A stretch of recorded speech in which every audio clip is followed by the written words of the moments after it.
জানিয়ে দেব সর্বশেষ আপডেট বাংলা সংবাদ। শুরুতেই শিরোনাম। আনার হত্যা মামলার নতুন মোড়, ফাঁস হলো আসল রহস্য। এরপর থাকছে ডক্টর ইউনূসকে তত্ত্বাবধায়ক করার জন্য 12 সিনেটরের চিঠি। সবশেষে দেখবেন বেনজিরের নতুন কুকর্ম ফাঁস, ফাঁসিয়ে দিল হাসিনা সরকারকে। এতক্ষণ শুনছিলেন সংবাদ শিরোনাম, এখন থাকছে বিস্তারিত। গোপালগঞ্জ সদরের শাহপুর ইউনিয়নের ডুমরাসুর গ্রাম, এখানেই পুলিশের সাবেক মহাপরিদর্শক গড়ে তুলেছেন সম্পদের সাম্রাজ্য। 621 বিঘা জমির ওপর তার স্ত্রী সন্তানদের নামে বানিয়েছেন Savanna Eco Resort and Natural Park. পার্কের প্রকল্পের আওতায় আধা কিলোমিটার দূরত্বের মধ্যে রয়েছে বিশাল গরুর খামারও। এটিও বেনজির আহমেদ ও তার পরিবারের সদস্যদের নামে গড়া।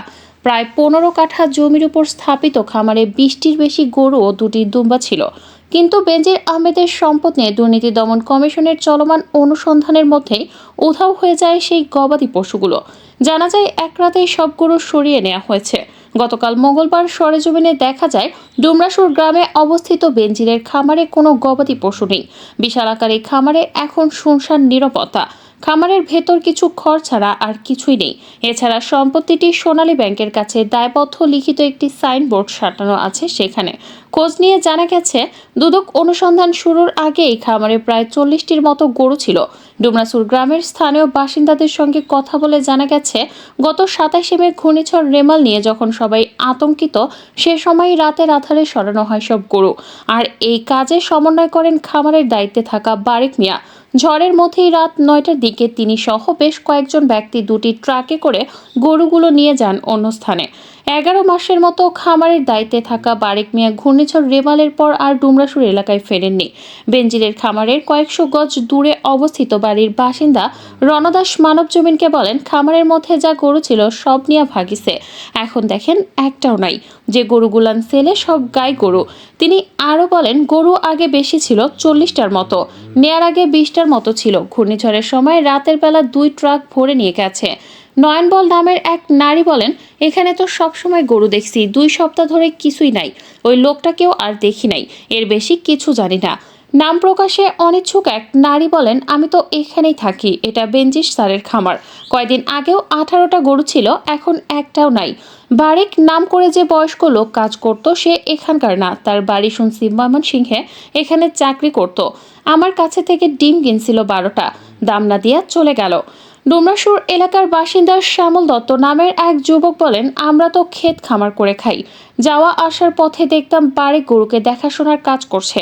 ওইভাবে কথা হয় নাই কখনো, শুধু জানি এই খামার বেনজির সাহেবের। পাশের যে রিসোর্ট আছে সেটা আর খামার এক প্রজেক্টের। বারেকের খোঁজ নিতে এই প্রতিবেদক যান বেনজিরের Savanna Eco Resort and Natural পার্কের ভেতরে।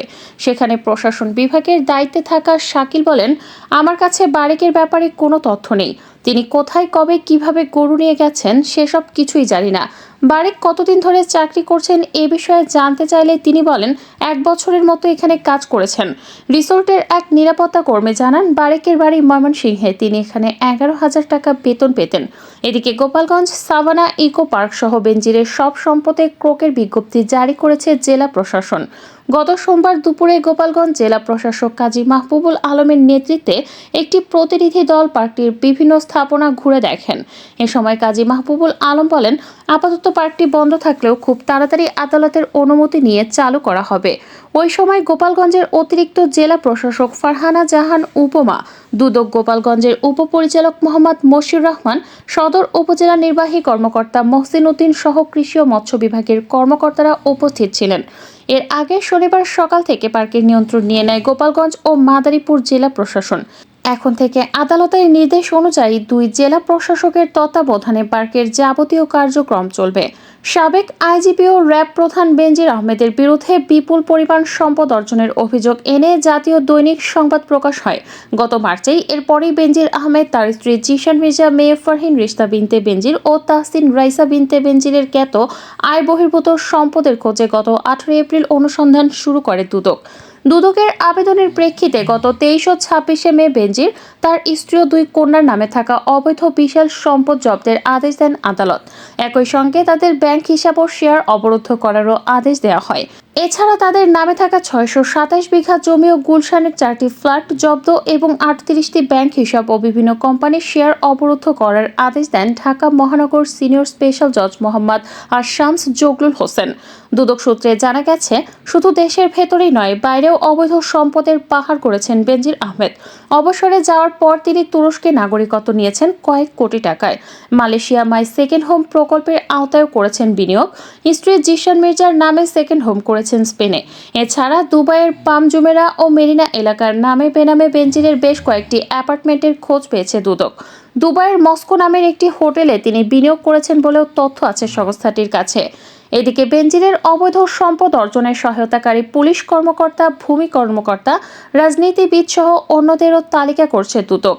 তালিকা তৈরির পর তাদের বিরুদ্ধে অনুসন্ধান শুরু করবে সংস্থাটি। তাদেরও জিজ্ঞাসাবাদের জন্য ডাকা হবে বলে জানিয়েছে সূত্র। ঢাকা, গাজীপুর, গোপালগঞ্জ, মাদারীপুর, কক্সবাজার, সেন্ট মার্টিন ও পার্বত্য চট্টগ্রাম এলাকায় অবৈধ সম্পদের বিশাল সাম্রাজ্য গড়েছেন বেনজির আহমেদ। এসব এলাকায় ভূমি অফিসের সাব রেজিস্ট্রারদের নাম তালিকায় থাকতে পারে বলে ধারণা করছে দুদক।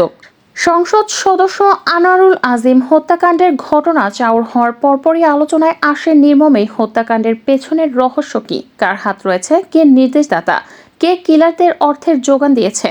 মামলার তদন্ত কর্মকর্তাও গভীরভাবে বিষয়গুলো পর্যবেক্ষণ ও অনুসন্ধান করতে থাকেন। 3 বারের এই এমপি প্রভাবশালী রাজনৈতিক ব্যক্তি ও ব্যবসায়ীকে কলকাতা নিয়ে হত্যার রহস্য উদ্ঘাটন করতে তদন্ত কর্মকর্তাদের কিছুটা সময় লাগলেও এখন অনেকটা খোলাসা হচ্ছে। আনারের কিলার শিমুল ভূঁইয়ার জবানবন্দি এই হত্যাকাণ্ডের জট খুলে দিয়েছে।